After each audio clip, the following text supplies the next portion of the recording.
Estamos ao vivo. Bom, boa noite. Já estamos boa noite? Já. Então, boa noite a todos e todas. Eu declaro aberta a 8ª sessão ordinária virtual do Instituto dos Advogados Brasileiros. Mais uma vez, lembrando que nós estamos realizando as nossas sessões, tanto as sessões ordinárias como as sessões extraordinárias, virtualmente, né, na medida em que nós continuamos em isolamento social e sanitário. O Instituto vai permanecer fechado até que a diretoria resolva em sentido contrário, e acho que muito difícil que a diretoria resolva reabrir, né, o Instituto ainda nessa situação que, enfim, principalmente aqui no Rio de Janeiro, né, que os números só fazem crescer, né, essa tragédia que nós vivemos hoje realmente é uma situação assim dramática, como eu sempre digo, né? Faço uma homenagem, uma saudação, aliás, eu fiz ontem, mas eu repito hoje, né? É uma saudação especial aos 100 anos da UFRJ, essa instituição, a primeira universidade do país, com grandes contribuições, né, à ciência, à pesquisa, à educação. Então, salve a UFRJ. Cumprimento o presidente da Comissão de Direito Constitucional, doutor Sérgio Santana, por essa você não esperava, hein, Sérgio? Né? Por essa você não esperava que eu fosse te homenagear, né? Porque realmente nós realizamos ontem, né, um evento que eu achei que realmente foi fantástico, né? Foi muito bom. Uma pena que eu não tenha ficado até o final, mas eu vou assistir na nossa TV IAB.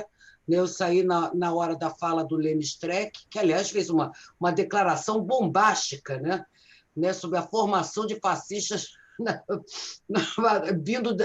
oriundos das universidades. Eu falei, nossa, entendeu? Então, uma pena que eu não tenha podido ter ficado até o final.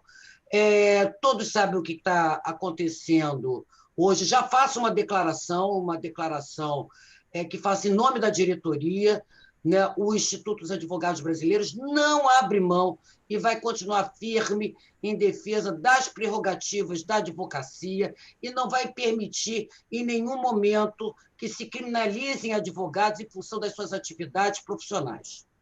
Né? Então, dito isso, né, eu acho que é uma posição nossa, que não é de agora, né, uma posição que antiga, até porque ela faz parte da defesa do Estado, da democracia e do Estado Democrático de Direito. Então, e ontem nós realizamos exatamente esse evento, né, em defesa do Estado Democrático de Direito. Então, já fazendo essa declaração em nome de todos nós, em nome principalmente da diretoria do Instituto dos Advogados Brasileiros. Cumprimento todos, agradeço. Hoje é uma sessão histórica. E por que é uma sessão histórica? Nós dedicamos hoje a nossa sessão ordinária à discussão de um único parecer, mas não é um parecer, é o parecer, né? Porque é muito raro que se traga, né, a discussão, a debate, e principalmente através de parecer, né, os aspectos jurídicos da reparação da escravidão. Nós falamos muito pouco sobre a reparação da escravidão e, dessa sorte, nós trouxemos para o seio do nosso IAB, que é uma academia, né, um parecer que vai tratar dos seus aspectos jurídicos. Como diz o presidente Adame, a iniciativa foi da Comissão de Igualdade Racial, a indicação foi minha, a indicação é a 036 de 2019, o parecer está disponibilizado no site. Como diz o presidente da Comissão de Igualdade Racial, nós vamos fazer hoje o chão do IAB tremer. Ele gosta, né? Então, mas é exatamente isso, né? É um aspecto, eu acho que muito interessante, novo e necessário nos dias atuais, né? Eu acho que é atualíssimo, né? O parecer chegou em boa hora. Então, enfim, eu não vou tomar mais o tempo dos nossos sócios e sócias. Vamos partir. Primeiro vou pedir à Adriana que faça os esclarecimentos de praxe. A nossa mesa diretora dos trabalhos está sendo composta pela nossa secretária-geral, a Adriana Brasil Guimarães, e pelo nosso secretário Laerte Vieira, que desta sorte, seu microfone está funcionando, então nós não vamos precisar fazer uma vaquinha para comprar um novo notebook para ele, né? Um novo computador. Então, hoje o microfone está funcionando. Tadinho do Laerte, realmente. Não, Laerte, que a gente ficou preocupado, é importante a sua participação na nossa mesa diretora dos trabalhos. Então, eu vou pedir, antes de passar a palavra a Humberto Adame para falar, né, fazer, vamos dizer assim, uma introdução, né, da apresentação do nosso parecer, eu vou passar, então, a palavra para a Adriana para dar as coordenadas gerais de funcionamento da nossa sessão virtual, saudando assessores, são raríssimos, então, meu assessor para assuntos legislativos, Miro Teixeira. Miro, não esqueci da gente falar sobre Lei de Segurança Nacional, hein? Eu estou guardando isso para em breve te mandar. Eu tenho que ter tempo, né? Alinhavar alguma coisa sobre isso para nós escrevermos, quer dizer, a quatro mãos. Bom, então, cadê a Adriana? Adriana, por favor, as orientações. Boa noite a todos, sejam bem-vindos à nossa 8ª sessão plenária virtual do IAB, da segunda gestão da presidente Rita Cortez. Passam os pequenos esclarecimentos e regras para que a nossa sessão corra de modo célere e sem atropelos. De início, peço a todos que mantenham seus microfones desativados para não dar microfonia e coloquem seus nomes na identificação da tela de cada um. Caso isso não seja possível, por favor, nos envie que o nosso suporte de TI o fará. Os relatores terão 10 minutos pelo prazo regimental para suas exposições, cada um dos relatores. Os oradores inscritos para a discussão do parecer, após a explanação pelos relatores, terão um prazo regimental de 3 minutos. Ao final dos debates, o autor da indicação terá também 3 minutos para se manifestar, assim querendo. O parecer e a indicação estão disponibilizados no nosso site para acesso por todos. Nossa sessão tem início às 18 horas, com término previsto para as 20 horas, tudo na forma do nosso regimento e estatuto. Os oradores poderão se inscrever através do chat ou bate-papo na barra de ferramentas da plataforma do Zoom, que fica na barra de baixo da tela de cada um. Por fim, peço que, na forma do inciso 5º do artigo 70 do Regimento Interno, os oradores evitem repetir os argumentos trazidos pelos seus antecessores. A votação será feita ao final por uma tela de votação, uma enquete, com os quadradinhos de sim ou não pelas razões do parecer ou querendo por abstenção. Assim, os esclarecimentos e regrinhas já feitos, devolvo a palavra à nossa presidente Rita Cortez para que dê efetivo início à nossa sessão. Muito obrigada. Obrigada, Adriana. Eu passo incontinente a palavra para o presidente da Comissão de Igualdade Racial, Humberto Adame. Eu estava vendo o desembargador André Fontes, estava na sala, ele continua na sala, Adame, porque eu ia chamar, inclusive, para iniciar o parecer.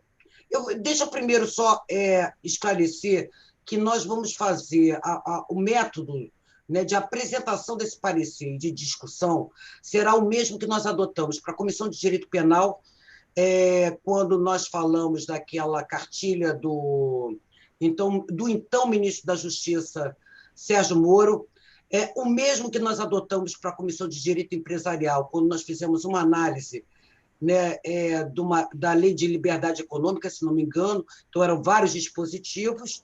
Então, enfim, né, cada membro da comissão irá apresentar uma parte desse parecer, né? Então, estão, vamos dizer assim, já arrolados pelo presidente o desembargador André Fontes, que é da comissão, e nosso medalha Luiz Gama, desembargador Marco Aurélio Bezerra, também nosso medalha Luiz Gama, com muito orgulho. Que é da comissão. Todos são da comissão. Né? Antônio Seixas, o Euclides Lopes, é bom tentar entrar em contato com o Euclides, o nosso conselheiro vitalício, César Brito, que está numa negociação coletiva sindical, vamos esperar que ele consiga entrar a tempo. Carlos Moura, querido Carlos Moura, né? Uma honra, um orgulho tê-lo na apresentação desse parecer. E, finalmente, o nosso vice-presidente do Conselho Federal da Ordem, meu amigo Luiz Viana. Então, todos já apresentados, eu passo a palavra, então, para o presidente Humberto Adame. Bom, senhora presidente do Instituto dos Advogados Brasileiros, querida confreira Rita Cortez, como disse na abertura dos trabalhos, realmente o chão vai tremer com esse parecer sobre reparação da escravidão, que foi a tarefa desenvolvida de acordo com a orientação de Vossa Excelência pela Comissão da Igualdade Racial, uma comissão, eu diria, de notáveis. Tem outras pessoas que estão na comissão também, que não estão elencadas na relatoria, mas que também participaram. E eu queria fazer uma homenagem ao nosso confreiro, ao nosso confrade recentemente falecido e que participou ativamente, que foi Nelson Joaquim. O professor Nelson Joaquim, falecido pela Covid, ele também fez parte desse trabalho e nos deixou. Então, rendo aqui as minhas homenagens. Acho que quando se propõe o Instituto dos Advogados Brasileiros a falar quais são os aspectos jurídicos da reparação da escravidão, ele ganha um relevo monumental, porque há um ineditismo nisso. Todo mundo tem falado de ação de reparação da escravidão, de combate ao racismo, mas na hora que você vai escrever, os problemas se assumem, a começar pela prescrição, a começar pelo... se sucedem as obrigações dos donos, os herdeiros dos escravocratas, aqueles que adquiriram bens em função do grande negócio da escravidão, o maior negócio da humanidade, que foi o tráfico negreiro, o tráfico transatlântico, e cada dia mais surgem motivações para que esse tema venha a ser enfrentado de forma muito frontal pela sociedade brasileira, uma sociedade que é constituída em todas as suas estruturas, porque tem chamado de racismo institucional, racismo estrutural, mas que o racismo é estruturante da sociedade brasileira em todos os lugares. A nossa Ordem dos Advogados agora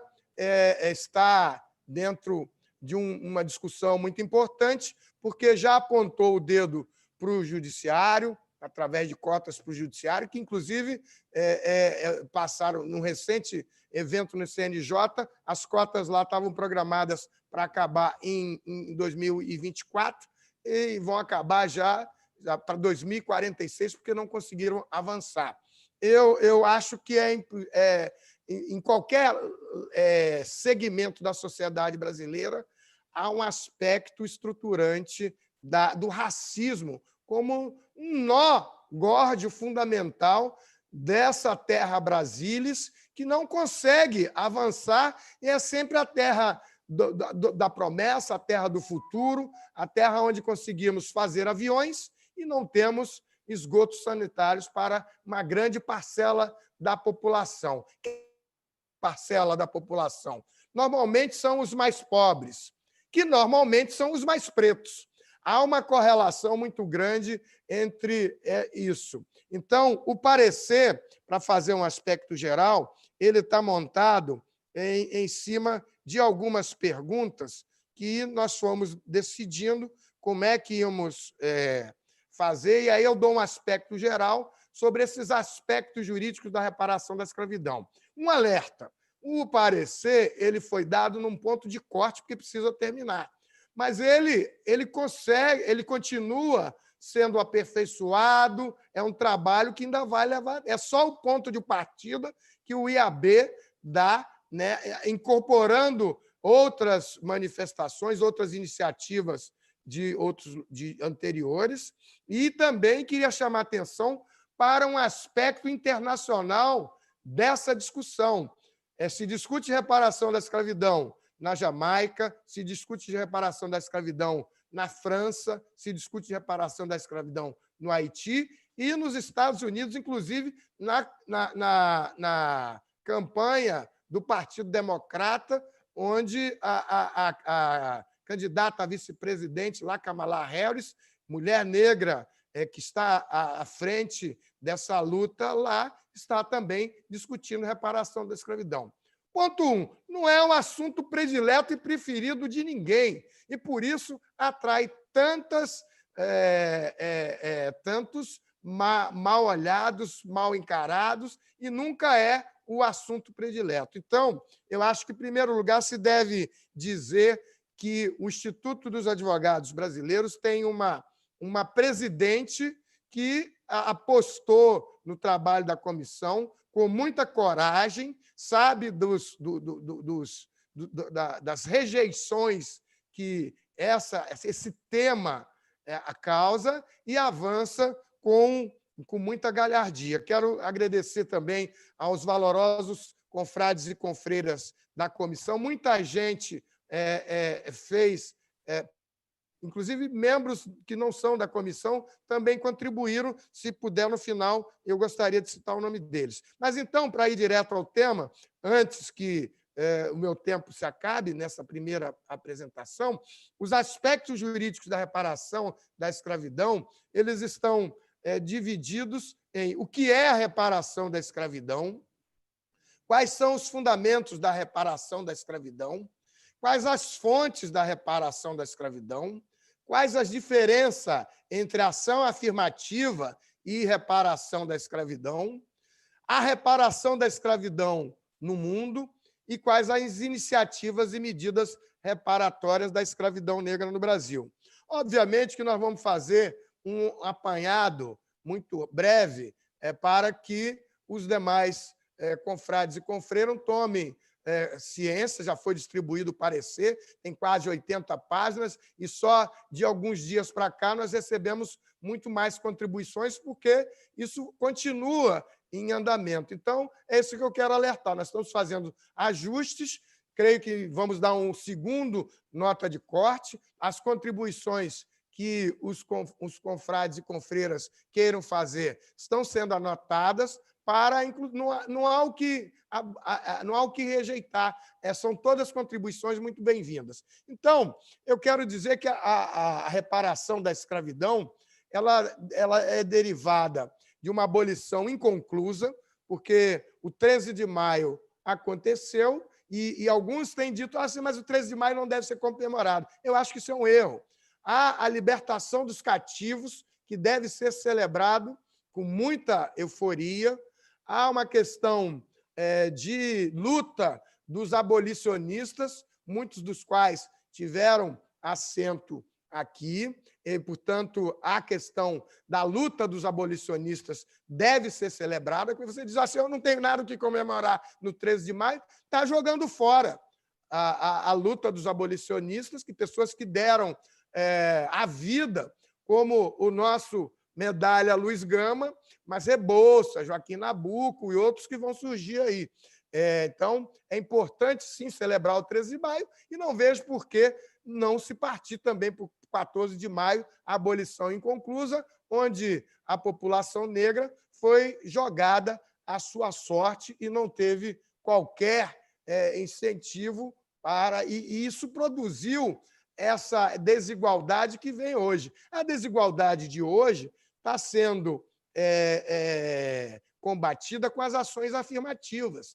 E olhe que as ações afirmativas, cotas nas universidades ou cotas no emprego público, elas têm ainda um combate ferrenho, apesar da cota ter surgido na UERJ e ter ido para o Supremo Tribunal Federal na DPF 186, na questão da cota na educação, e na ADC 41. Eu, pessoalmente, tive a oportunidade de estar tanto na DPF 186, na tribuna do Supremo Tribunal Federal, pelo Instituto de Advocacia Racial, como na ADC 41, que foi requerido, inclusive, pela Comissão Nacional da Verdade da Escravidão, depois que a OAB discutiu num processo longo, do qual foi relator, inclusive, o nosso hoje vice-presidente do Conselho Federal, nosso confrade Luiz Viana Queiroz, que é membro da comissão e que vai se pronunciar aqui também. Então, eu quero dizer que esse é um trabalho permanente. O racismo ele se diz velado, mas a cada vez mais ele está, no Brasil, cada vez mais revelando a sua face violenta, onde a morte de jovens negros é a que mais avança, jovens negros de 16 a 24 anos, a questão do racismo e da intolerância religiosa, especialmente com terreiros de matriz africana, e aí na história vem a quebra do Xangô em Alagoas, em 1912, onde foi feita uma completa derrubada de todos os terreiros que existiam lá, e sempre com motivos econômicos. Né? A questão do feriado Zumbi dos Palmares. Então, a primeira sugestão, que está incluído no parecer, é que o IAB cerre fileiras importantes com essa pauta, que é uma pauta do movimento negro, e que esteja sempre junto nas questões do judiciário. A questão quilombola também, nós temos aí quase 5.000 quilombos no Brasil, desde 88, aí não é o governo A, B ou C, direita ou esquerda, está previsto, desde 88, demarcação de terras quilombolas. É uma política pública, você tem mais de 5.000 quilômetros no Brasil e não tem 350 titulados. Então, que o IAB esteja sempre no Supremo Tribunal Federal, em amigo da corte, saindo agora de apenas produzir pareceres, o que é já uma coragem fantástica, mas que ele deve ainda afirmar os princípios da defesa do Estado Democrático de Direito, como faria Luiz Gama, que é o nosso medalha Luiz Gama. Eu, já alertado aqui que falta 1 minuto, eu tinha, para fazer essa primeira apresentação, dizer que o racismo ele tem uma parte individual, uma parte institucional e uma parte estrutural. E nós temos que fazer valer, reparar esses danos históricos da escravidão e também o conceito de justiça de transição. O melhor exemplo é na África do Sul, que conciliou, porque não basta você só dizer que isso precisa e acirrar os ânimos. Tem que ter uma justiça de transição e tem que ter também o exercício do perdão como o fundamento de uma nação, senão você acaba não conseguindo. Isso está na Comissão da Verdade e da Justiça de Transição da África do Sul. Mas também só queria ressaltar antes as iniciativas de Fernando Conceição na Bahia, na década de 80, e também da vereadora Claudete Vieira, em São Paulo. Foram iniciativas que sempre falaram em fundo pecuniário. Daí porque a Comissão da Verdade da Escravidão, que está trabalhando, isso é importante que se diga, está trabalhando em muita consonância com os temas, sem fazer sombra, com as comissões da verdade da escravidão negra do Conselho Federal da OAB, das 18 seccionais da OAB e várias subseções que estão resgatando os heróis. Então, nesse quadro todo, que em 3 gestões do Conselho Federal eu só consegui implementar 18 seccionais, olha, 3 gestões, apenas 18 seccionais. E aí, agora, vem esse parecer absolutamente inédito do Instituto dos Advogados Brasileiros. Eu não sei se eu que passarei a palavra ou se a presidente que vai passar. Então, eu retorno à presidente para que os nossos companheiros possam fazer aí a sua interveniência na defesa do parecer. Muito obrigado.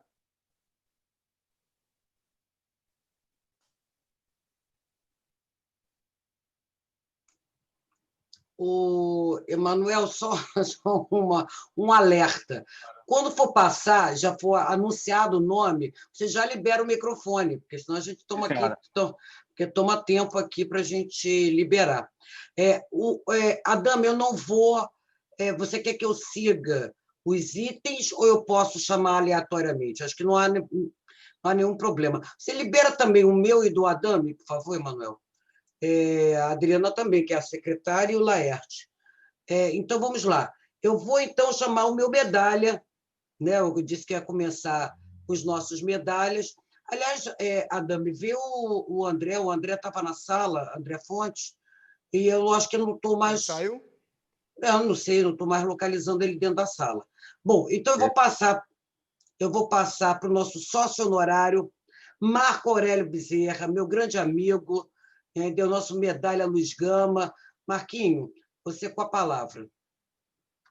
Bom, boa noite a todos. Quero cumprimentá-los na pessoa da nossa presidente Rita Cortez e do nosso presidente Humberto Adame, dizer que é uma honra participar desse momento histórico do Instituto, e são tantos os momentos, e lembrar a todos que nós temos aí 350 anos de escravidão contra 132 anos de uma abolição que, como foi dito pelo presidente Adame, ela não se concluiu. Desde a divisão da terra, a partir da Lei de Terras de 1850, só fez consolidar os latifúndios e excluir o recém-liberto, o proletário, do acesso formal à terra, passando também por uma política de imigração importante, evidentemente, para o desenvolvimento do nosso país, mas que deixou completamente alijado a população negra recém-liberta. Então, se fala com muita clareza que se trocou o cativeiro do corpo pelo cativeiro da terra. E aí isso se segue com a saúde, acesso à saúde, acesso à educação e acesso também ao poder, acesso ao exercício do poder, né, em todas as suas frentes. É bem verdade, e a mim coube responder à pergunta se reparação da escravidão seria apenas uma forma de ação afirmativa, pergunta que me delegou o nosso presidente Humberto Adame, e a resposta ela é negativa.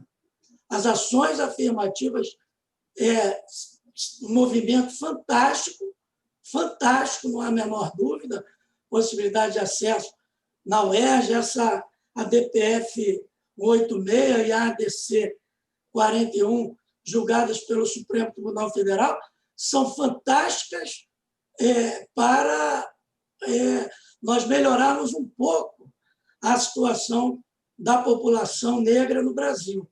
E também o acesso ao poder judiciário no estado do Rio de Janeiro. Nós temos, para quem está nos ouvindo aí pelo YouTube, no estado do Rio de Janeiro, nós temos cotas para o acesso à magistratura. E enfim, poder judiciário. Já se fala também no Congresso Nacional, acesso ao poder legislativo, ao executivo, enfim.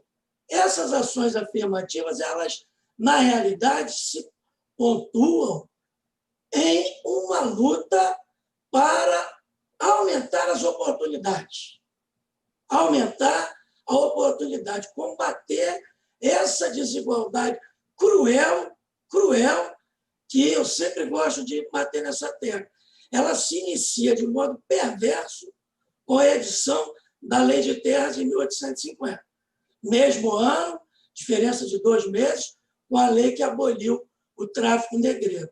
Então, ali já era um momento para, efetivamente, preparar a abolição da escravidão e alijar a população negra do acesso à terra, que naquela época representava o poder, né? Representava exatamente o poder. A oligarquia rural tomou essa cautela e, de forma muito competentes, vamos dizer assim. Basta olhar e volta às nossas favelas. O presidente Adame falou com relação à falta de acesso ao esgotamento sanitário.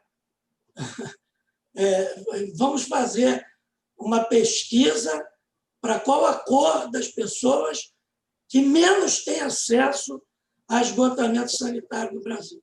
Vamos chegar a um resultado muito parecido com aqueles que são assassinados, vamos chegar a um resultado parecido com aqueles que não têm acesso ao emprego formal, à propriedade imobiliária formal, aqueles que ganham menos, que têm uma escolaridade menor, e, ao mesmo tempo, nós estamos, então, vivenciando ainda, passados 350 anos de cativeiro e 132 anos de uma abolição mal feita, nós ainda estamos reproduzindo desigualdade. Esse parecer, ele tem, assim, concluindo pelos 10 minutos, lá a gente, com os advogados, tem 15 minutos para falar e manda concluir, né? Então, aqui, estamos falando de isonomia, então eu já estou concluindo.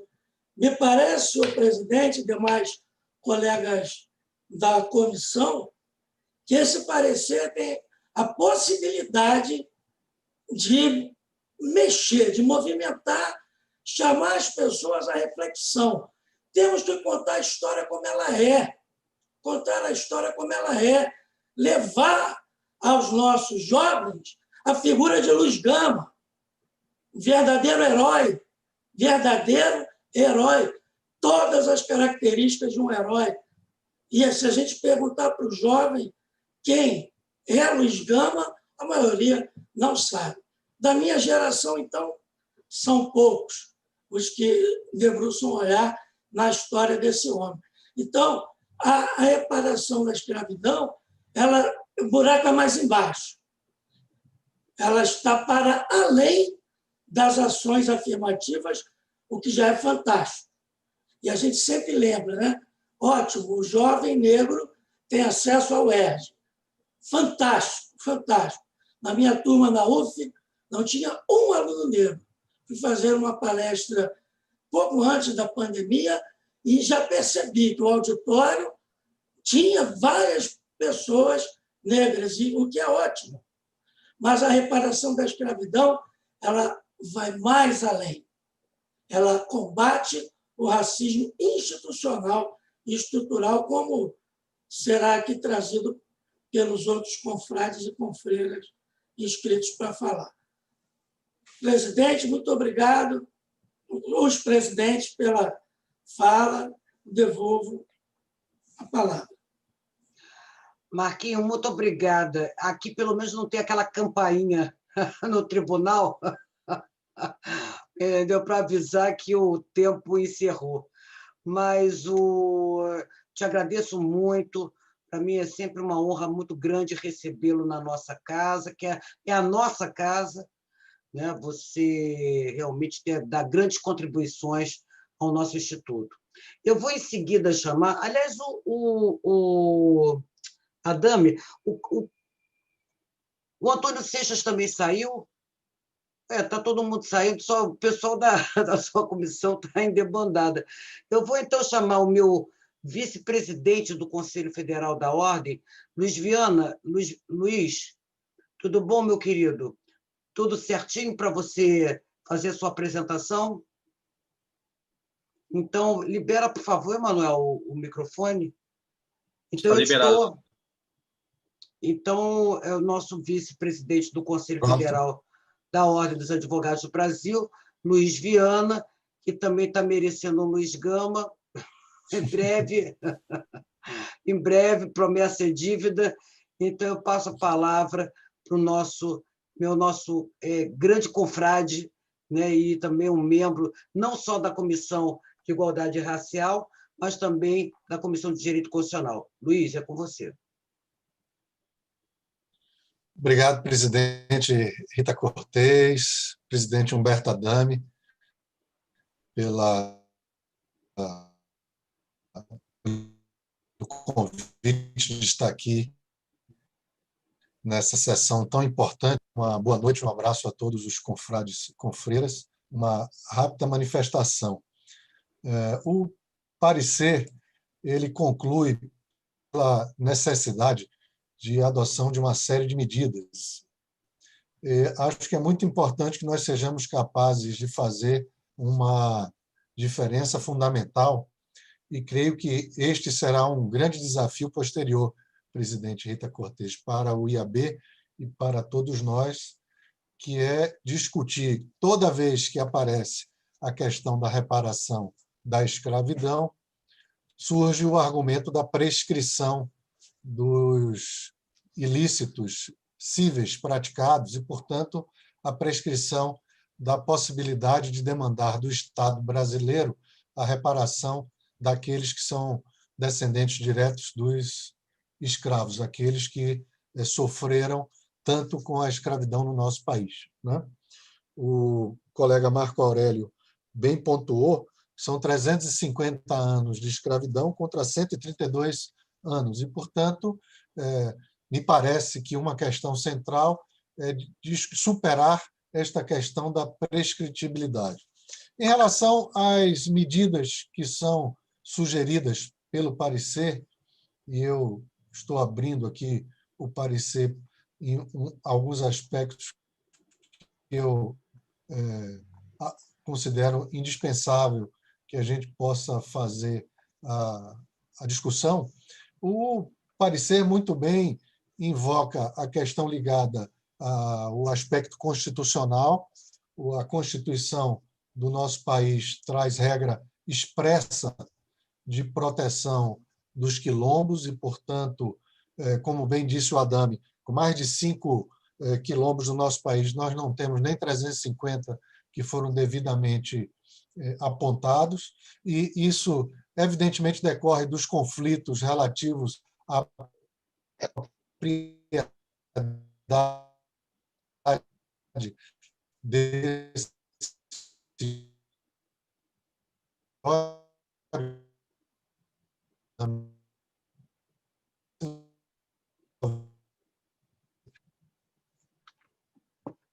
o Estado brasileiro já teria feito todos os 5.000.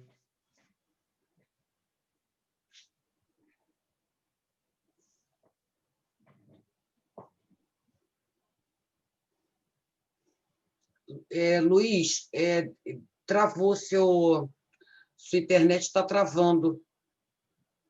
A gente não está te escutando. É melhor você sair e entrar novamente. Não vai ter jeito.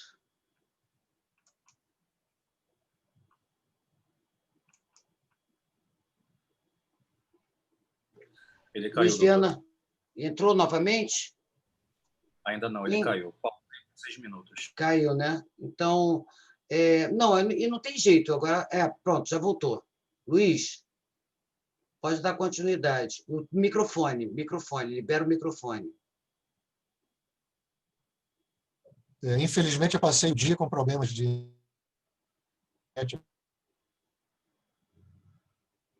na minha casa e passamos o dia com problemas de oscilação da internet. Então, o recado de apoiamento a esse parecer e dizer que, para simplificar, presidente, a fim de que a gente evite que eu caia de novo, as conclusões, eu apoio todas as conclusões do parecer, creio que as conclusões são bastante factíveis do ponto de vista jurídico, e deixo esse recado que, com quem tenho conversado com a Adame há muitos anos, creio que nós já estamos aptos a superar a questão da prescrição e avançar, Adame, no sentido da reparação financeira relativa ao período da escravidão. São essas as colocações, presidente Rita Cortes, torcendo para que eu não caia de novo e acompanhando aqui essa sessão maravilhosa. Um abraço a todos. Obrigada, Luiz. Um grande beijo para você. Obrigada mesmo por estar nos ajudando aí, não só no parecer, mas também na realização dessa sessão histórica. Tinha um mascarado aqui na sala, eu tenho a impressão que é o nosso terceiro vice-presidente, Carlos Eduardo Machado. Também estamos com a presença do nosso primeiro vice-presidente, Sérgio Torches. que vai participar comigo aqui da vaquinha do Rachid, para a gente comprar um notebook para o Laerte. Bom, então, em seguida, o Adame, a gente já tem alguma notícia do Antônio Seixas? Ele já está na sala? O Euclides Lopes, que chegou, Seixas e o André não estão respondendo, devem ter caído. Mas o Carlos Mouras e o Euclides Seixas já estão aí. Então, aqui, sim.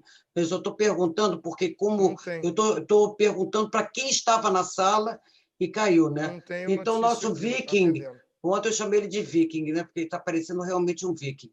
Mas eu, enfim, você poderia, então, ver isso para mim, Adame? Estou tentando Aqueles aqui. aqueles que estavam na sala e saíram. Eu passo em seguida, vou passar a palavra para Carlos Moura. Meu querido, é com você agora a apresentação do parecer. Carlos. Primeiro isso. presidente da Fundação Palmares, tá? 80 Exato. anos, a vida inteira na militância contra o racismo no Brasil. Membro da Comissão de Igualdade Parabéns, Racial. né? Parabéns. A gente tem que dar parabéns a Carlos Moura. Obrigado, presidenta Rita Cortez. Cumprimento a Humberto Adame, presidente da Comissão de Igualdade Racial do IAB e também da Comissão da Verdade e da Escravidão do Conselho Federal. Cumprimentos aos confrades e confreiras e cumprimentos também a Adriana Laerte e Manuel. É uma satisfação muito grande participar dessa sessão histórica do IAB. Vejo que, ao assumir este compromisso com relação à igualdade racial na perspectiva da reparação, o IAB traz à baila uma questão que é fundamental à democracia no país. A nossa nação brasileira permanece inconclusa na medida em que a maioria dos seus habitantes, a maioria da população, encontra-se à parte, marginalizada, sem a participação nem nos frutos do progresso e desenvolvimento e nem na essência e na correspondência do poder. Eu diria, doutora Rita Cortez, que o país só se completará na medida em que nós, negros e negras, formos reconhecidos. Reconhecidos pelo Estado e reconhecidos pela sociedade. Agora, para tanto, há precisão de que duas atitudes sejam tomadas. Uma atitude que eu chamo uma atitude de conversão dos brasileiros na perspectiva da aceitação dos diferentes, na perspectiva de buscarem os valores culturais legados por nossos antepassados, homens e mulheres escravizados, e sobre os quais se fundamentam o país. Atitude de conversão. E atitude de soberania e de reconhecimento do Estado. Soberania, porque só se é grande quando se reconhece o outro, quando se reconhece a outra, quando se reconhece o diferente. Só é grande quando se assegura a cidadania e a dignidade da pessoa humana, o que está determinado na Carta Magna a partir do seu artigo 1º. Só é grande o Estado quando respeita a sua Constituição. No nosso caso, a partir também do artigo 3º. Só é grande o Estado onde as desigualdades são superadas, onde todos possam participar dos frutos do desenvolvimento e do crescimento. Só é grande o Estado onde o racismo não é tolerado. Só é grande o Estado onde o preconceito, a discriminação não são tolerados e são punidos pelo Estado.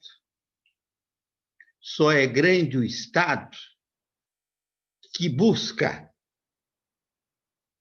na perspectiva do reconhecimento de injustiças, de covardias, de torturas havidas no passado, consolidadas no presente, e que quero eu que não se projetem para o futuro, quando esse Estado se volta no sentido de superar todas essas mazelas que impedem o crescimento de grande parte de sua população. Impedimento com base principalmente no racismo, no preconceito e na discriminação. Penso eu, senhora presidente, que a reparação, que tem como um de seus fundamentos a memória, a verdade, o ressarcimento, o reconhecimento,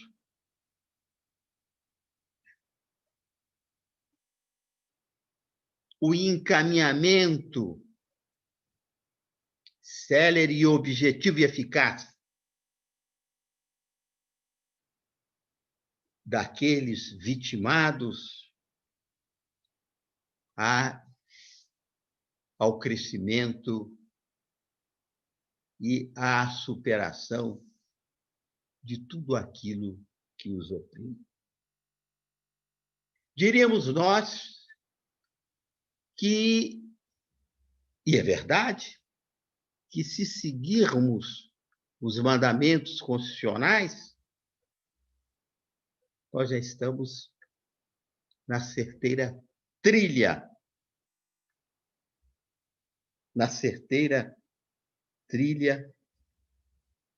da superação do racismo, do preconceito, da discriminação, sempre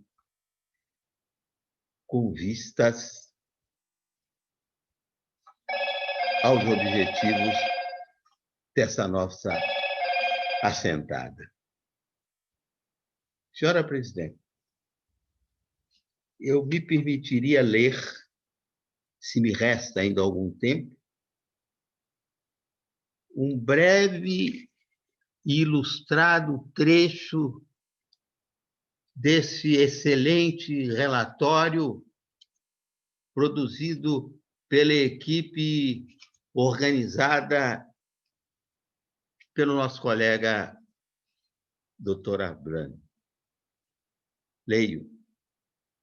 Não obstante o sistema jurídico idealizado pela Carta Magna para reger a vida em sociedade e possibilitar o alcance de uma vida digna para todos os indivíduos, pareça ser proeficiente, Na prática, o mesmo se mostra seletivo e excludente. Como não houve processo de transição para construir outra visão do mundo, outra cultura e história nacional, na interpretação e aplicação das garantias constitucionais, as instituições repetem a cultura da inferiorização racial. As promessas emancipatórias do constitucionalismo moderno encontram barreiras culturais, sociais, políticas e econômicas. A igualdade jurídica não representa a realidade a qual é permeada pela desigualdade no âmbito do acesso à justiça, da garantia dos direitos básicos, do controle da legalidade, da repressão estatal e das oportunidades do desenvolvimento. Agradeço a oportunidade de participar desse debate, na certeza de que o IAB, seguindo as suas tradições democráticas, passa a ser um líder na superação do racismo, do preconceito e da discriminação que nos vitimizam a nós, negros e negras. Muito obrigado, presidente. Obrigada, doutor Carlos Moura, sempre dando uma lição, né? Uma aula. Né? Então, é nosso agradecimento aí sincero por também estar participando dessa empreitada, que é a elaboração desse parecer. E, em seguida, eu já convido, então, o nosso terceiro, Luiz Gama, porque o primeiro é o Adame, o segundo é o Marquinho, né? O terceiro é o André.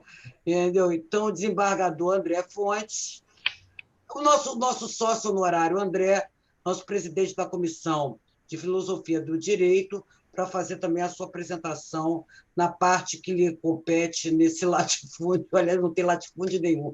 Aliás, a gente está contra isso nesse exato momento. Foi horrível, horrível. André, então, vamos lá, a palavra é sua. Senhora presidente, eu agradeço a palavra a mim dada. Peço desculpas, eu tive um problema no computador, eu tive que religar o computador 2 vezes, por isso que eu não atendi ao chamado feito há pouco. E também quero agradecer a doutora Adriana Brasil a orientação que me foi dada pelo telefone enquanto eu estava ainda a consertar o problema aqui, resolver o problema. Bem, eu quero dizer inicialmente que eu me sinto muito feliz e orgulhoso de estar sob a presidência da nossa presidente Rita Cortez, por ocasião da leitura deste parecer. E falo isso por conta da história pessoal de vida e da sua trajetória profissional e da forma respeitosa com que lidou com um assunto tão delicado que foi a própria comissão que retomou os seus trabalhos pelas mãos da nossa presidente, após cerca de 2 décadas de uma ausência desafiadora para todos nós.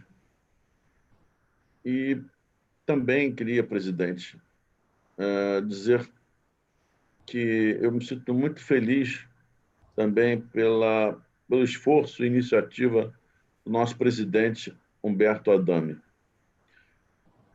Deixo aqui registrado, um coração ainda entristecido, a ausência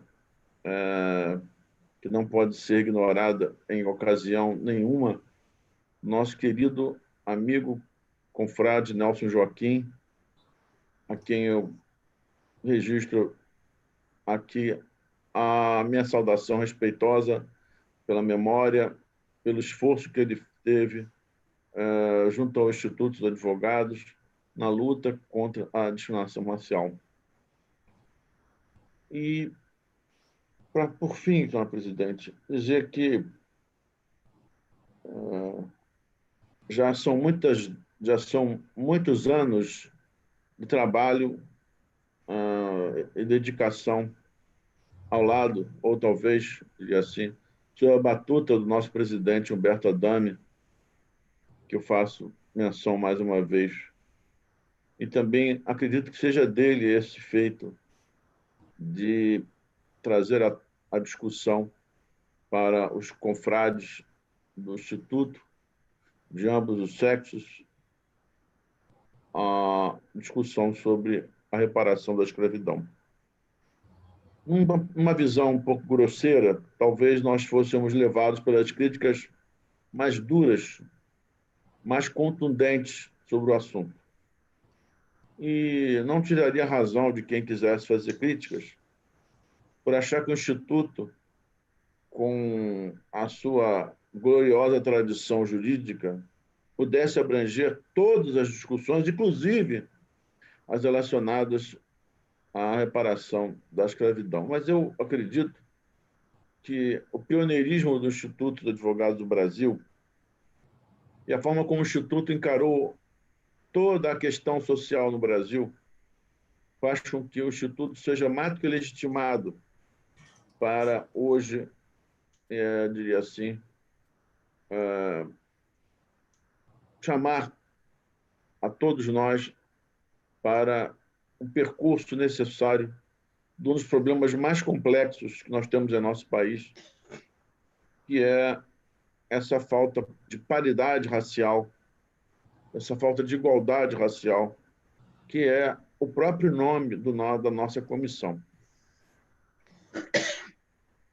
E já me foi perguntado mais de uma vez por que essa minha adesão, por que essa preocupação com a questão racial no Brasil, já que aparentemente eu não teria sido o primeiro ou uma das vítimas, diria assim, da discriminação.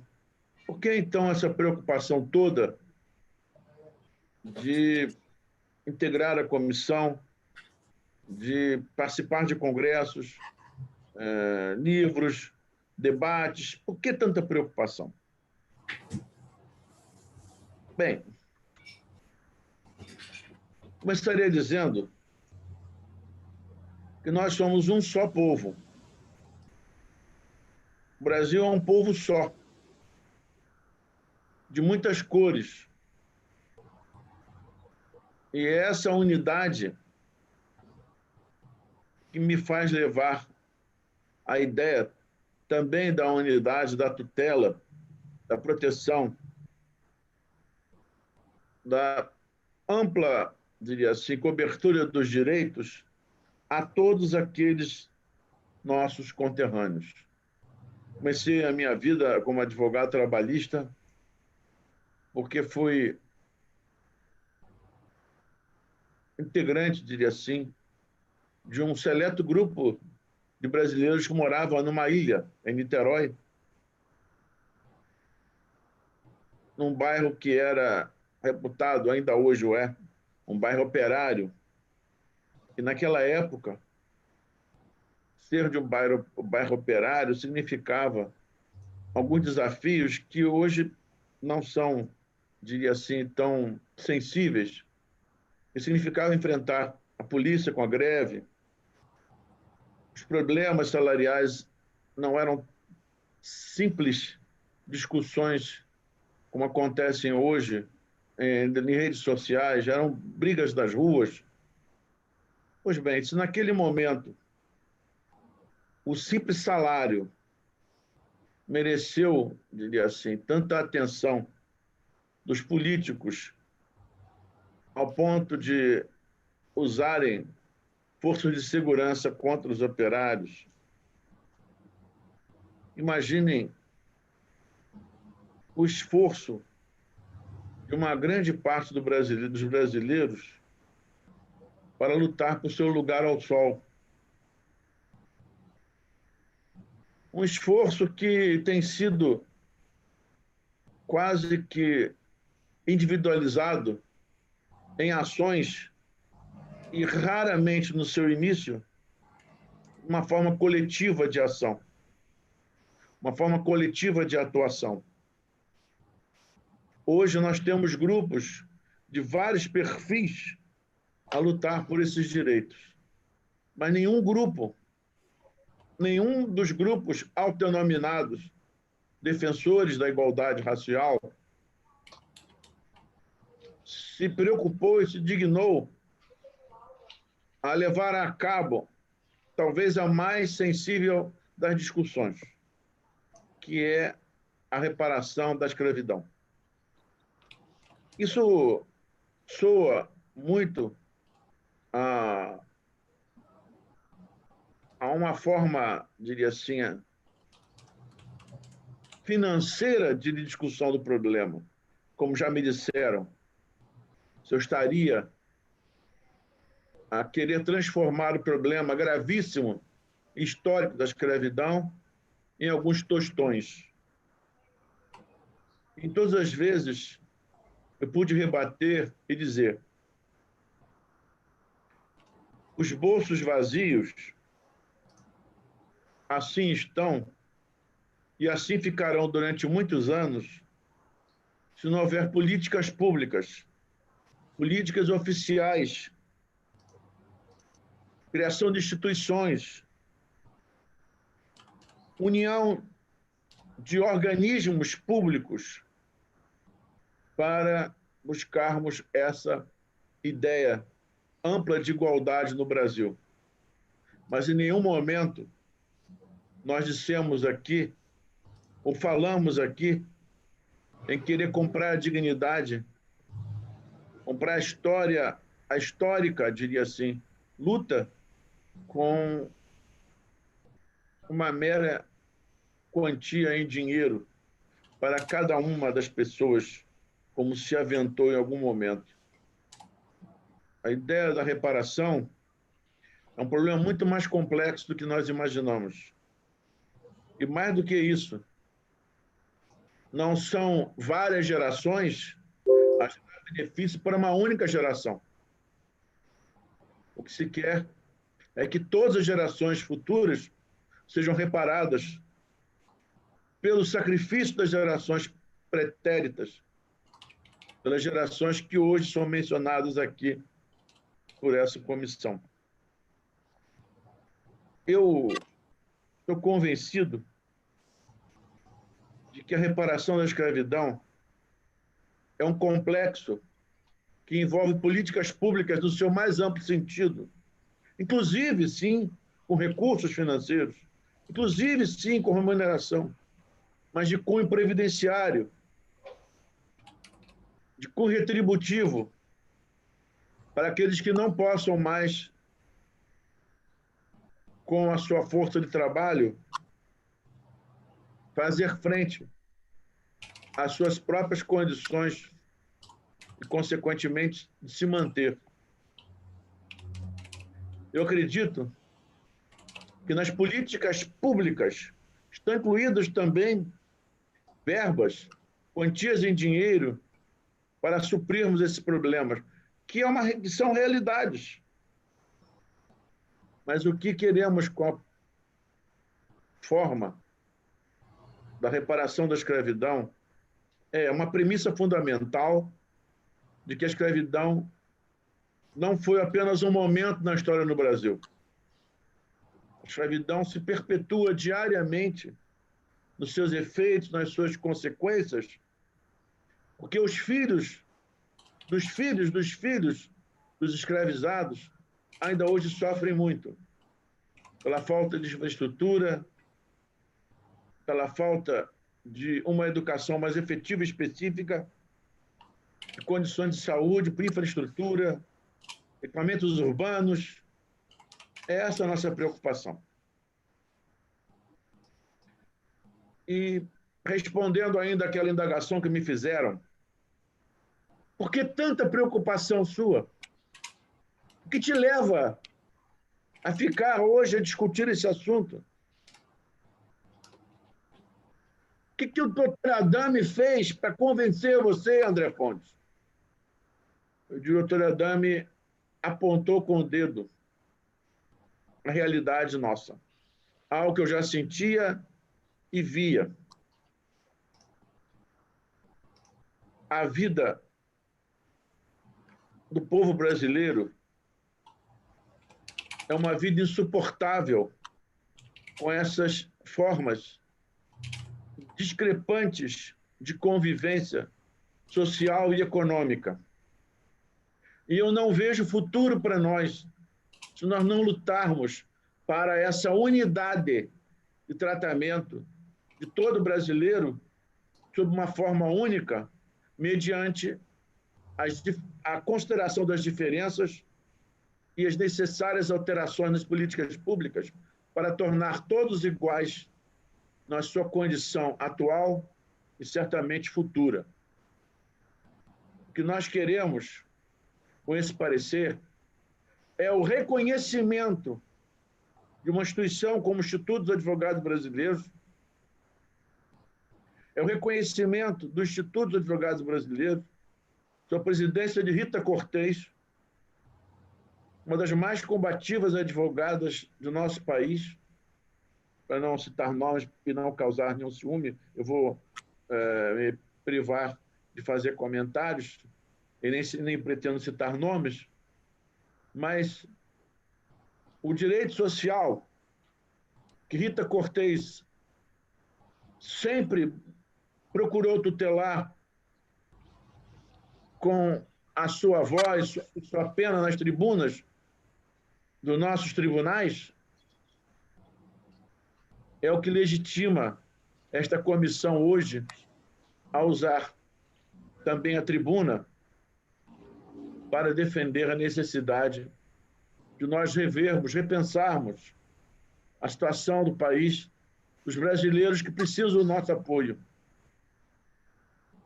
Nós não conseguiremos ter futuro, nós não teremos futuro se todos não estivermos de mãos dadas, em iguais condições, com iguais oportunidades, com iguais benefícios e com iguais vantagens. Nós não podemos pensar nos nossos filhos e imaginar que os nossos filhos possam conviver com filhos de outros ainda caídos pela incapacidade de se manterem em condições iguais e de iguais oportunidades. Eu quero dizer a todos que a humanidade não tem futuro com essas discrepâncias. O Brasil não tem futuro com essas diferenças. E eu não penso apenas com um olhar melodramático, com um olhar sentimental. Não, é mais do que isso. Não haverá futuro. Não haverá futuro de netos, das futuras gerações, se nós não conseguirmos manter esse padrão único de tratamento do nosso povo. Talvez seja essa grande diferença entre mim e o doutor Adame. O doutor Adame é um humanista, é um universalista. Eu já tenho mais limitações. Eu penso no brasileiro, no povo brasileiro. As minhas ações são voltadas para o povo brasileiro. As minhas ações são voltadas para a ideia de que nós teremos que ter um povo mais unido e paritariamente dedicado a buscar vantagens e desvantagens. Quantas e quantas vezes eu ouvi Humberto Adame falar no cidadão do mundo, enquanto eu falava do cidadão brasileiro. Mas eu não digo que Humberto Adame esteja errado. Eu é que estou, diria assim, limitado das minhas pretensões. Mas as minhas pretensões limitadas, eu chamo a atenção hoje do Instituto dos Advogados Brasileiros, do prestigioso Instituto dos Advogados Brasileiros. Um instituto que nunca ficou à látere das discussões sociais do Brasil. Um instituto que não ficou afastado das discussões raciais no Brasil, agora chega a catarse de votar um parecer em seu plenário de reconhecimento dos efeitos lamentáveis que a escravidão gerou no Brasil e da necessidade de conclamar todos os brasileiros para que possamos, no futuro, darmos condições de igualdade por meio de oportunidades que só podem ser alcançadas por políticas públicas. Políticas que vão sem nomes individualizados, mas também com nomes individualizados. Políticas que poderão traduzir-se desde prestações previdenciárias, sim, até mesmo a instituição de escolas, centros de formação, institutos de pesquisa, universidades, hospitais, voltados para desequilibrar a situação que nós nos encontramos hoje. Esse parecer talvez seja criticado por muitos membros do IAB,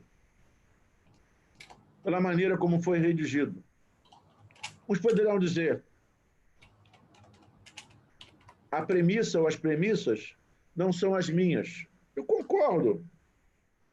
Talvez não tenhamos redigido da melhor maneira.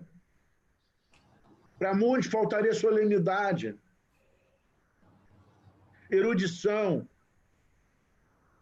Mas não foi esse o objetivo do parecer. O parecer foi feito para ser lido por todos. Não importa o grau de erudição de cada um, mas todos são capazes de ler o parecer. Do mais simples do homem ao mais culto. Foi isso que nós quisemos, foi isso que nós desejamos, foi isso que nós queremos, é isso que nós queremos desse parecer. Queremos que ele seja lido com a solenidade que o IAB oferece, mesmo que numa linguagem mais simples, para o homem simples brasileiro, para a mulher brasileira poder, diria assim, ler. Eu defendo e vou defender sempre uma posição diferenciada da mulher.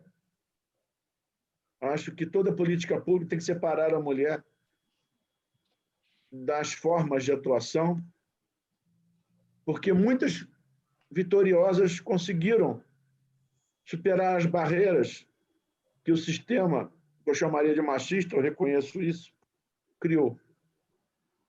Mas hoje, no nosso parecer, nós ainda não entramos nesse mérito. Talvez seja um segundo momento.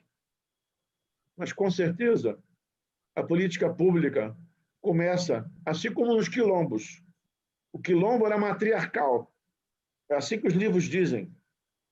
A mulher no quilombo tinha a sua casa, ela que recebia, ela que cozinhava, ela que cuidava. Talvez seja essa a melhor política de lidar com o brasileiro. Protegendo a mulher, protegemos as crianças, protegemos as pessoas em geral. Mas o nosso parecer não chega a tanto. O parecer tem duas opções básicas. Reconheça que nós estamos necessitados de uma política ampla. E segundo,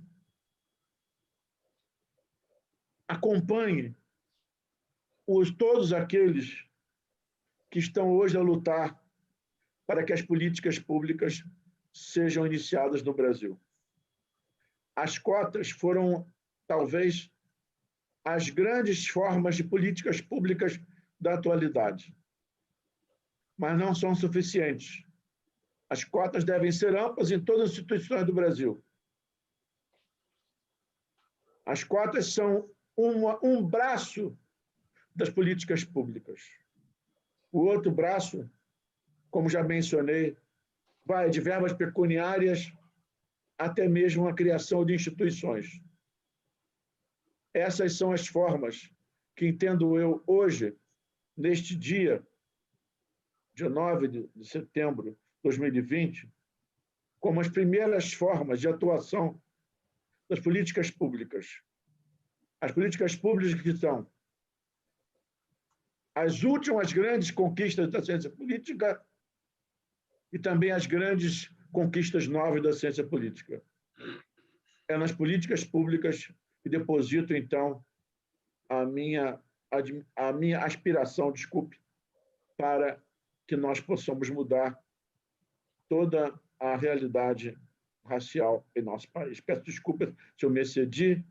Eu estou aqui a olhar para a nossa presidente, símbolo de nossa inspiração, e sob o olhar sisudo e acirrado do nosso presidente Humberto Adamo. Presidente Rita Cortez, do meu coração, de meus lábios, transmito meu beijo. Também da nossa vice-presidente Adriana Brasil. Presidente, obrigado. Muito obrigado a todos. Obrigada, André. A Adriana agora não é mais vice, agora ela é secretária-geral. Bom, mas vamos lá, vamos adiante. Nosso viking já está na sala, que é o Antônio Seixas. O Antônio já até sabe que eu estou falando dele. Entendeu? Então, Antônio, a palavra é sua. Euclides, não estou te dando castigo, não. Eu, em seguida, vou passar a palavra para você, tá? Em seguida, ao do Antônio. Antônio, por favor. Minha presidente, uma boa noite aos confrades. Hoje o Instituto vive uma noite histórica de debate e tenho plena certeza que será aprovado o parecer da comissão. Eu gosto sempre de lembrar que nosso Instituto ele tem uma marca histórica importante, que ele tem na sua presidência grandes figuras. A maior de todas, a gente pode dizer que foi o Montezuma. Então, o Instituto ele já é fundado e tendo como primeiro presidente um negro. Então, estar hoje aqui debatendo a reparação da escravidão é um momento histórico que faz parte de todo um conjunto da trajetória institucional. Joaquim Nabuco, em 1900, Joaquim Nabuco, filho de um ex-presidente de nosso Instituto, Nabuco de Araújo, Joaquim Nabuco falava em 1900 que a reparação da escravidão será sentida no Brasil por muitos anos ainda. 120 anos depois dessa frase de Joaquim Nabuco, nós ainda vemos os efeitos da escravidão presentes. Temos, então, uma necessidade urgente de, ao se discutir a reparação da escravidão, enfrentar todos os desafios que se põem. Um ponto que é crucial, nós precisamos enfrentar, então, o racismo institucional que perpassa e que cada vez mais vem se revelando em nossa sociedade. Há toda uma coerção social que se faz presente pelos órgãos de Estado e que não se coaduna o Estado democrático de direito. Estamos diante de uma banalização da morte do povo negro. Estamos diante de abordagens violentas, coercitivas pela polícia. Tivemos recentemente a prisão de um músico em Niterói, sem causa nenhuma. A AB interviu e ele foi solto. Um músico, um violoncelista. É impensável que esse rapaz, simplesmente por ser negro. Ontem nós estávamos num evento da Comissão de Direito Constitucional, justamente debatendo essas questões, esses impactos da necessidade de se proteger os povos indígenas e os povos quilombolas. E na sessão de ontem, eu lembrava de dados que hoje são preocupantes. No ano passado, aumentou em 59% o número de denúncias por casos de intolerância religiosa. Esses números mostram a necessidade e a importância de estar se discutindo isso hoje. Por isso eu gosto muito de voltar aos números. Temos hoje um grande desafio, que é ter a efetivar as políticas públicas. Temos um instituto como a Fundação Cultural Palmares, que nunca na história foi tão destruída. Os números da Palmares hoje refletem, são os menores em 16 anos. Então, são números que realmente preocupam. Quando se coloca em pauta o relatório, nós temos aí as questões que foram levantadas e que vem debatendo por que reparar. como reparar. Então, nós temos, diante do Instituto, e aí eu peço a aprovação do parecer pelos colegas, nós temos a oportunidade de efetivar, de se pleitear a efetivação de políticas públicas que assegurem o Estado democrático de direito para 56% da população brasileira, para 75% dos mais pobres do país. Não basta, não significa apenas uma reparação histórica, mas é a efetivação do Estado Democrático de Direito de forma plena para a grande maioria da população. Eu agradeço a oportunidade e saúdo Frades e aproveito para não me alongar muito. Muito obrigado, presidente. Obrigada, Antônio Seixas. Eu vou passar em seguida. O Euclides saiu. Eu não vou dizer que ele saiu da sala, eu acho que ele saiu do quarto. Bom, vamos lá. Eu vou, então, chamar a Flávia. Flavinha, você está aí? Flávia Ribeiro, membro também da comissão. Flávia, a representante... Oi, nossa representante feminina na Comissão de Igualdade Racial. Flávia, a palavra é sua. Primeiro, gostaria de dar boa noite a todos, saudar a todos na pessoa da nossa presidente Rita Cortez, saudar também o meu presidente da Comissão da Igualdade Racial, Humberto Adame, o desembargador André Fontes e todos os confrades que estão aqui. E para falar sobre reparação da escravidão, eu procuro sempre trazer um contexto histórico, né? Porque assim como surgiu na discussão das cotas, a questão se é válido ou não é válido o ingresso de pessoas negras através de cotas, a gente fazendo esse contexto histórico, a gente consegue compreender melhor a situação do negro no país. Então, quando a gente fala do negro na época do Império, a gente precisa saber que eles foram trazidos de forma forçada do continente africano, em navios transatlânticos tumbeiros, todos amontoados, né, na parte de baixo do navio, e muitos desses negros sequer chegavam vivos aqui no Brasil. E quando chegavam, muitos deles doentes morriam aqui no continente, e os que sobreviviam eram tratados feito animais. Eu digo animais porque a natureza jurídica do negro escravizado na época do Império era de bem semovente de regime especial. Então, ele não era considerado nem um animal e nem uma pessoa, né? Por isso ele tinha esse regime especial. Então, isso significa dizer que esses negros trazidos de África, eles não tinham capacidade civil para celebrar contratos, para formar família, para constituir patrimônio. Eles não tinham capacidade civil para nenhum ato da vida civil. Porém, fazendo esse esboço legislativo e legal, eles detinham capacidade penal. A lei punia os escravos de forma exemplar, de forma rígida, porque isso servia também para que esses negros escravizados não se insurgissem sobre os seus senhores. Então, como o medo, na época, tanto do Estado quanto da população era geral, a gente já vinha tendo algumas revoltas, tanto no Haiti, que chegaram aqui no Brasil, e aí esse medo fez com que se construísse um verdadeiro código penal do inimigo, né? Então, as penas para esses escravizados eram duras penas, eram consideradas como penas draconianas, né? A única coisa que a legislação penal não permitia era que o escravizado fosse morto. Porém, a única pena de morte aqui instituída no Brasil foi a pena de morte para os escravos. Então, o senhor de escravo, ele não poderia matar o seu escravo, mas o Estado permitia que esse escravo fosse morto pela lei. A última pena de morte de um negro escravizado ainda está no nosso site do Senado. Se a gente procurar lá, a gente consegue achar com detalhes como foi a execução do negro Francisco. Então, esse contexto histórico mostra para a gente um pouco como era a vida desse negro na época do Império. Mas aí muita gente deve pensar, não, mas isso acabou.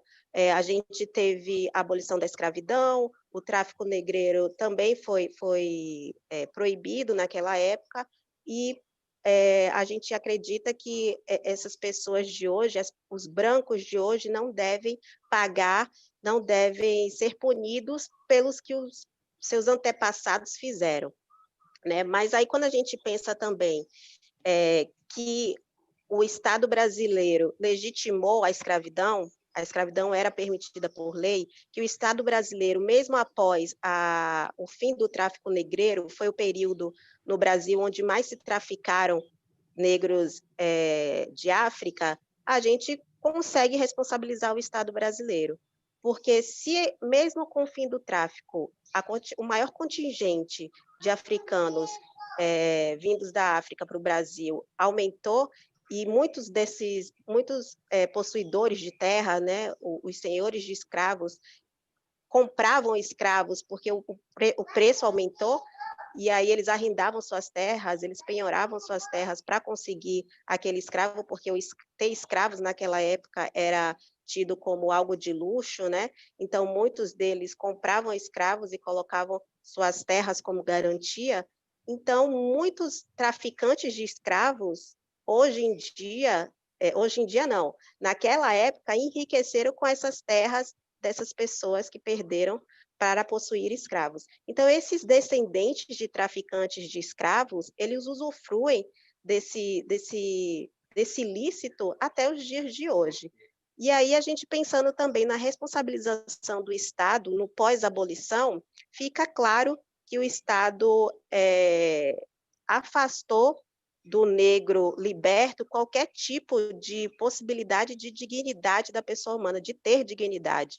Porque após a abolição, o acesso à educação para os negros, ele era restrito, né? Na época da escravidão, enquanto escravos, eles não poderiam frequentar as escolas. E após a abolição, foram criadas diversas leis que dificultavam a ida dessas pessoas, a frequência dessas pessoas nas escolas. Se a gente for falar, então, da mulher negra, é ainda pior, porque tanto as mulheres brancas quanto os negros eram proibidos de acessar a escola.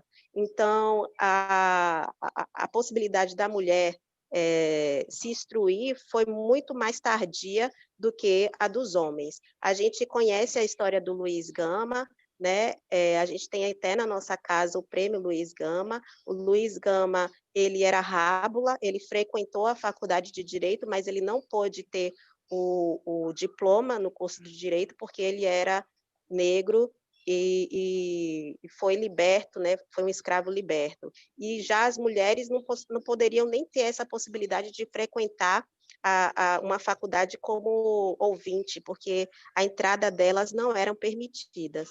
Então, a gente tem essa barreira na educação, temos a barreira na questão das terras. Após a abolição, o Estado brasileiro criou diversas políticas de imigração, né, para que os imigrantes viessem morar aqui no Brasil e embranquecer a nossa população, e para eles foram dados todos os tipos de cotas, foi dado terras, foi dada educação, foi dada toda a possibilidade desses imigrantes ocuparem esses espaços. E para o negro, a lei de terras barrava a possibilidade deles ocuparem essas terras que eram,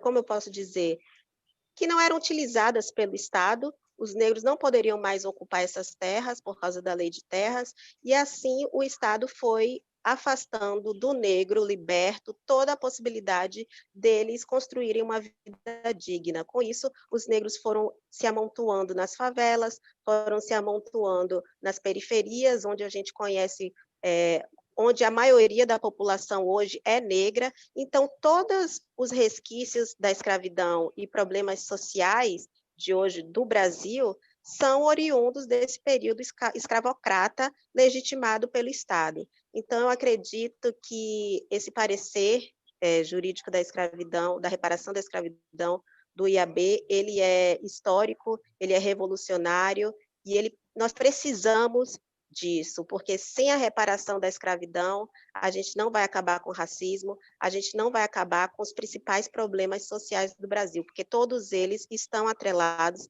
à questão do racismo e à questão dos resquícios da escravidão. Então, eu não vou mais me alongar, porque eu tenho só mais 2 minutos, e acredito que o parecer seja aprovado, e gostaria de agradecer pela oportunidade, agradecer ao meu presidente e à minha presidente Rita Cortez. Obrigada. Em seguida, eu vou passar logo a palavra, a gente está quase, não está ainda próximo do encerramento da sessão, mas nós não vamos ter tempo para fazer uma conclusão que eu acho que é merecida até com a palavra do Adame. Então, eu convido o Euclides, que é o nosso penúltimo parecerista, a fazer a exposição. Euclides dizendo com bastante saudade sua, você estava fazendo falta aqui nas nossas sessões ordinárias. Então, Euclides, a palavra é sua. Euclides tem que liberar o microfone. Agora. Isso. Vocês me ouvem. Eu tinha falado com o presidente Adame que eu tinha escolhido o primeiro tópico, que seria da história, mas eu vi, ele até me disse, olha, atenha-se ao parecer. Mas eu vi que, na realidade, esse parecer, que está muito bem feito, muito bem elaborado, e nós temos que agradecer ao Instituto, na pessoa de Vossa Excelência, presidente Rita Cortez, todo mundo já te elogiou, eu também te elogio. O Adame, que é o nosso presidente da comissão, porque é exatamente isso. Nós negros não, eu me chamo de preto, eu não gosto de usar a palavra negro, não, eu uso preto, porque nós estamos falando de cor. Cor é preto, é preta a cor, não é negra, não tem cor negra, tem cor preta. E é o preto e o branco e o indígena. O Brasil, o Darcy já dizia isso. O Darcy dizia que nós somos um país miscigenado de 3 raças. O índio nativo, o branco europeu, através do português, praticamente, e o negro e o preto africano. Só que, quando fala aqui, até o nosso desembargador André, que é um filósofo, a gente fala muito, não é de pessoas, de instituições, é de Estado. O Brasil fez uma opção para ser um país branco quando não é branco. O Brasil é um país mestiço. Entendeu? Depois da Nigéria, a maior população preta do mundo está aqui, no Brasil. Nós ganhamos de todos os países pretos da África. Nós só perdemos para a Nigéria. Então, porque nós somos não mais 51%, Adame, que está ali no parecer, mas nós somos 54%. Porque no Brasil não é branco, preto é. Então, o pardo é preto, o mulato é preto, o moreno é preto, não parece com branco, todo mundo é preto. Então, na realidade, o que nós queremos fazer pelo Instituto com esse parecer? Dizer, como o professor André falou, nós temos que lutar no Estado, modificar o Estado, não instituições, não isso, aquilo, outro. Nós temos que modificar o Estado. O Estado é que permanece sendo um Estado racista. O Estado é que permanece não dando oportunidades aos seus nacionais de outra cor que não seja o branco. Porque se nós perguntarmos direitinho, nós veremos que o branco brasileiro, quando chega lá na Europa, na Escandinávia, ele não é considerado branco, porque ele é considerado mestiço. A gente tem esse processo também social. E não é a sociedade, porque a sociedade é a reunião de todos nós. A sociedade não tem poder político. A sociedade é uma massa, é uma reunião de pessoas. O Estado, sim. O Estado, que é segundo os nossos professores, é uma coisa que chegou para fazer um predomínio de classe. Marxismo diz isso, predomínio de classe. Então, veja bem, o Estado brasileiro é branco. Por quê? Porque ele não é branco, mas ele se coloca como branco. Então, hoje você não tem. Depois de 350 e tantos anos de escravatura, dizem que o negro chegou aqui em 1534, diz a história, com Martim Afonso de Souza.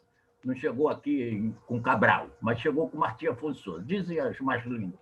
Mas temos 300 e tantos anos de escravidão, que não era coisa, como disse bem a Flávia. O homem era servil, era elemento servil, só servia para servir.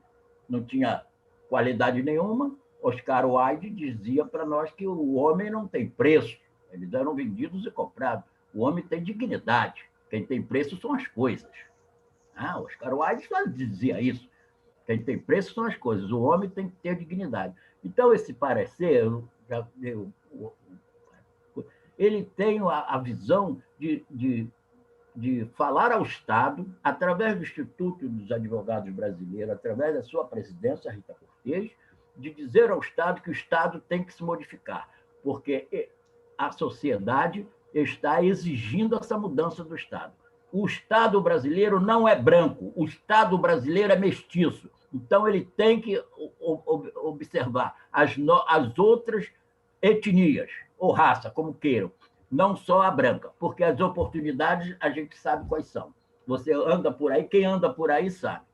Só tem lugar-chave do Estado brasileiro, só tem branco. Por quê? Se tem preto, se tem indígena. Nós temos índios que sabem mais coisas do que nós. Nós temos pretos que sabem mais coisas do que muitos brancos. E por que eles não são aproveitados pelo Estado brasileiro? Qual é o problema? Então, na realidade, nós temos que punir o Estado. O Estado brasileiro tem que ser punido. Como não podemos punir o Estado é o mandante da sociedade, é o gestor, mas nós temos que avisá-lo, nós temos que dizer para eles que eles têm que mudar essa postura. O Brasil é um país mestiço, o Brasil é um país de 3 raças, como dizia Daci, o preto africano, o índio nativo e o branco europeu. Então, eu falo essas coisas assim, não sou muito aceito, mas isso é o que eu penso. E o que eu penso, eu falo. Eu não tenho medo de nada, eu não tenho rabo preso com ninguém, eu sou livre, como dizia o Gramsci, eu não sou necessitado, por isso sou livre. Então, eu quero dizer uma coisa. O Instituto está de parabéns na sua pessoa, embora você não concorde com o meu discurso, mas está de parabéns. O Adame, que reuniu a todos nós, também está de parabéns e a comissão está de parabéns. Então, eu queria dizer que esse parecer deve ser aprovado pelo Instituto e deve, como disse o desembargador André Fontes, para mim é um grande filósofo, isso deve passar das nossas fronteiras do Instituto. Como é que o Instituto se coloca? O Instituto se coloca junto ao Senado, à Câmara dos Deputados, à Presidência da República, aos poderes constituídos da República. Não é? Então, o Instituto pode mandar esse parecer para esses poderes, para essas instituições que nos governam. É o que eu tinha a dizer e agradecer a oportunidade e parabenizar tanto você, Rita, quanto o Adame pela presidência da comissão. Muito obrigado a vocês. Obrigada, Euclides. Saudades. Realmente... Tá vendo? Maior sucesso. Bom, vamos ao último expositor, nosso conselheiro vitalício, César Brito. Não passei do tempo, hein? Não, tá certo, Euclides. Cadê o Emanuel com os microfones aí? Vamos lá, então... Eu, como afetivamente, já chamei Marco Aurélio de Marquinho, André, só não chamei o André de Andrezinho, né? Mas André, César, Cezinha, eu sempre chamo de Cezinha. Então, Cezinha, você agora com a palavra. Obrigado a todos e a todas, minhas saudações igualitárias. Pedindo desculpa pelo atraso, eu tinha falado para a Adame, porque começou agora, 5 horas, uma negociação da greve, da negociação dos trabalhadores do BNDES, então eu estava participando da negociação. Mas acho o tema extremamente fundamental. Nós, que fazemos parte do IAB e da advocacia, que desde lá atrás a OAB sempre foi abolicionista, e o IAB também, e a nossa história se confunde com isso, com a luta pela democracia, a luta pelas liberdades, temos agora o dever de ampliar o discurso para irmos para o mundo da realidade. Os movimentos atuais trouxeram frases que são muito importantes, mensagens que são muito importantes, dizer que não basta você não ser racista, você tem que ser antirracista. E se faz o antirracismo com coragem, com decisões e com ações.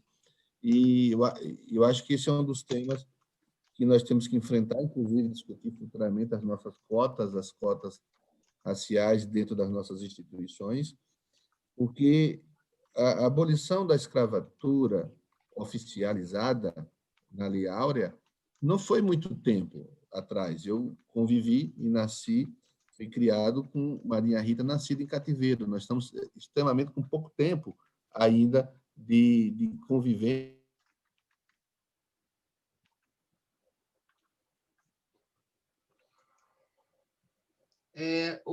César, congelou a sua internet.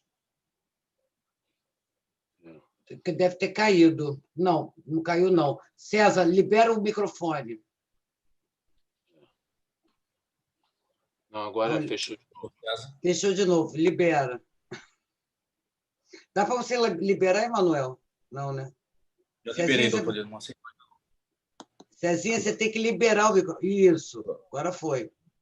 Então, acho que é um tema extremamente importante. Quando eu tive a honra de escrever um pequeno texto sobre Luiz Gama, em forma de teatro, que nasceu da comissão da Comissão da Promoção da Igualdade, está aí com a Dami me deu a honra do prefácio.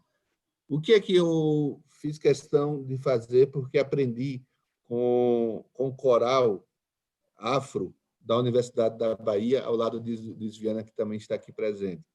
Mostrar que eu escrevi isso no texto, que Luiz Gama, se vivesse hoje, ainda estaria em absoluta repressão, porque nós estamos no Brasil ainda 125 mil trabalhadores análogos a escravos, trabalhadores e trabalhadoras, e isso não tem sensibilizado as pessoas. O sistema carcerário demonstra o racismo e não tem sensibilizado as pessoas. O genocídio, e o tempo todo acontece, não tem sensibilizado as pessoas, o que demonstra que a mentalidade patrimonialista e racista ainda permanece, apesar do tempo. Então, em boa hora, os pareceres trazem esse tema, eu acho fundamental e importante que apoiemos e que ingressemos no campo das ações mesmo. Não basta, repito, vidas negras importam, sempre importaram, mas parece não importar ainda a elite brasileira. E cabe a nós da advocacia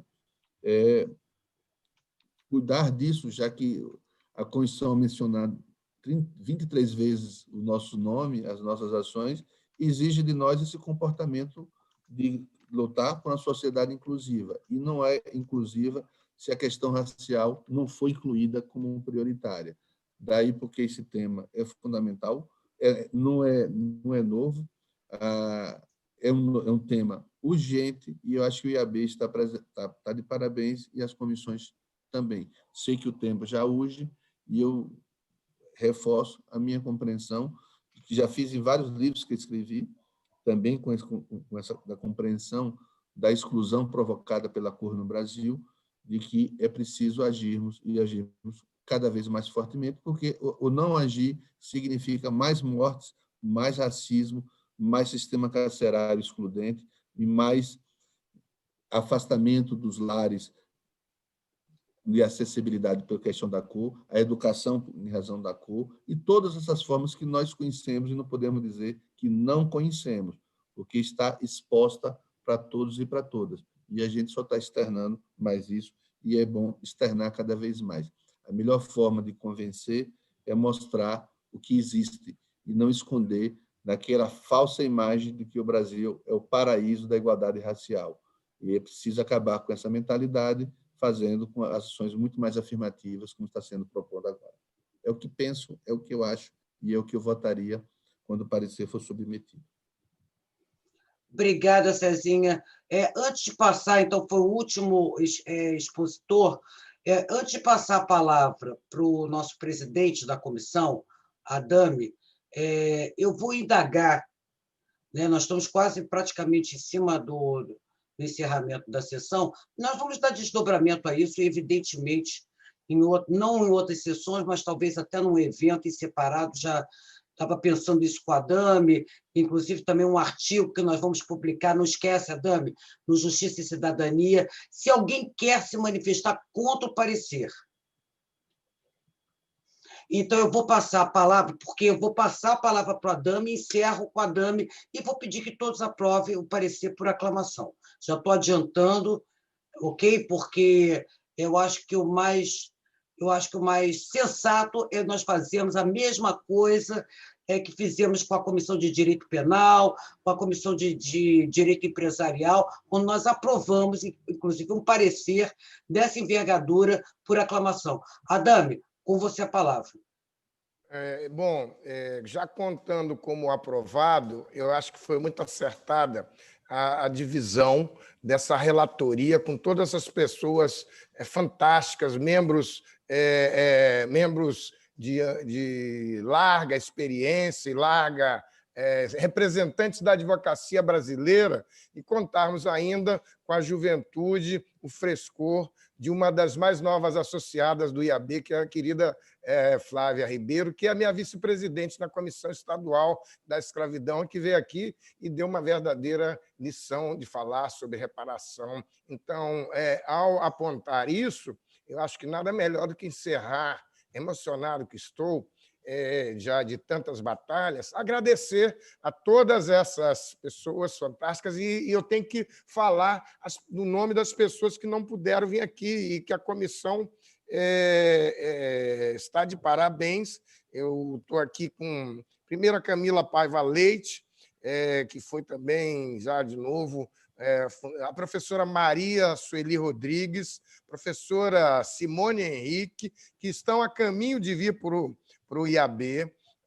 Já falou, Antônio Seixas falou, Euclides Lopes, Nelson Jaquim foi homenageada, Camila Bompaiva e Giovanni Milanês, todos que trabalharam nesse parecer. Então, os membros da comissão, Ricardo Cruz Frontes, Carlos Alvimouras, Cíntia Poliani, Camarandoba, Edmé Conceição Ribeiro, que está aqui na sessão, Euclides Lopes, Flávia Pinto, Hélio Rosalvo dos Santos, Janaína Muniz da Silva, João Manuel de Lima Júnior, Antônio Seixas, Luiz Viana Queiroz, Márcia Cristina Xavier da Souza, Marcos Vinícius Furtado Coelho, membro também vitalício, grande impulsionador desse tema, como presidente do Conselho Federal, desembargador Marco Aurélio Bezerra, Raimundo César Brito, Nelson Joaquim Memória, e a minha relatoria codividida, e Humberto Adame Santos. Eu acho que o mais importante de tudo é essa compreensão do passo gigantesco que o IAB está dando nessa noite ao aprovar esse parecer. A gente podia falar aqui das iniciativas, falar da Lei da História da África, mas muitas são as pautas que são pautas que são do movimento negro, mas a hora é de caminhar na reparação da escravidão. Queria lembrar dois nomes que são absolutamente fundamentais, que é o do Iedo Ferreira, né, e da Ruth Pinheiro, personagens que nos acompanham todo esse tempo e que estão assistindo, inclusive, aqui. Eu estou com a televisão ligada ali no YouTube, celular, iPad. Então, eu quero dizer que hoje, presidente Rita Cortez, o chão da terra está tremendo mesmo, porque o IAB está trazendo, nos seus 177 anos, está trazendo Montezuma para vir aqui fazer o chão tremer nesse dia. Eu quero parabenizar não só a comissão, mas o Instituto dos Advogados Brasileiros, e dizer que a gente está só começando. Vamos fazer isso que o Euclides sugeriu, mandar para todos os pareceres. O parecer não acaba, ele vai continuar sendo feito, e é só um ponto inicial dessa jornada. Meu muito obrigado. O tempo está super em cima da hora e eu me comprometi a gente encerrar a sessão no dia, na hora, com a nossa presidente querida aí. Então, meu muito obrigado. Acho fantástico, acho histórico, acho fundamental essa caminhada que se inicia hoje e vai realmente ressurgir. Esse tema não só para o Brasil, mas para o mundo africano, para o mundo. A gente vai fazer um grande evento sobre a reparação da escravidão. Muito obrigado. Obrigada, Dami. Lembrando o seguinte, para quem não teve oportunidade de fazer a leitura, o parecer está no nosso site, são mais de 40 páginas. Lembrar 79. Falei mais de 40, Dami. Então, mais de 40, 79 é mais do que 40. Então, o Instituto dos Advogados Brasileiros, sempre, meus amigos e minhas amigas, sempre foi palco de debate sobre temas abolicionistas. Então, nada nos surpreende, eu acho que o parecer foi aprovado com a maior tranquilidade. Eu agradeço o trabalho de todos da comissão, eu sei que não é fácil, né? Agradeço também a disciplina aqui para a gente poder realmente encerrar, não se estender além do tempo regulamentar, né? E vamos, então, à aclamação, aprovando o parecer, porque hoje realmente é um momento histórico para o Instituto, né? Falar em reparação da escravidão. Pode liberar os microfones, Emanuel. Gente, eu declaro, então, encerrada a sessão, microfones abertos para manifestações, mais aplausos. Parabéns à comissão toda. Parabéns a toda a comissão. Eu tinha pedido a palavra, mas não deu. Parabéns à presidenta, parabéns ao presidente. Fala agora, Sérgio, fala agora. Parabéns a todo mundo.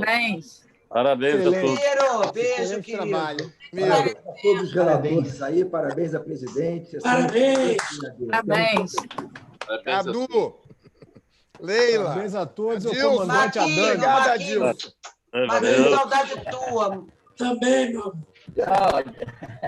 amor. Margarida Pressburger. Teixeira, exatamente. César está lembrando aqui.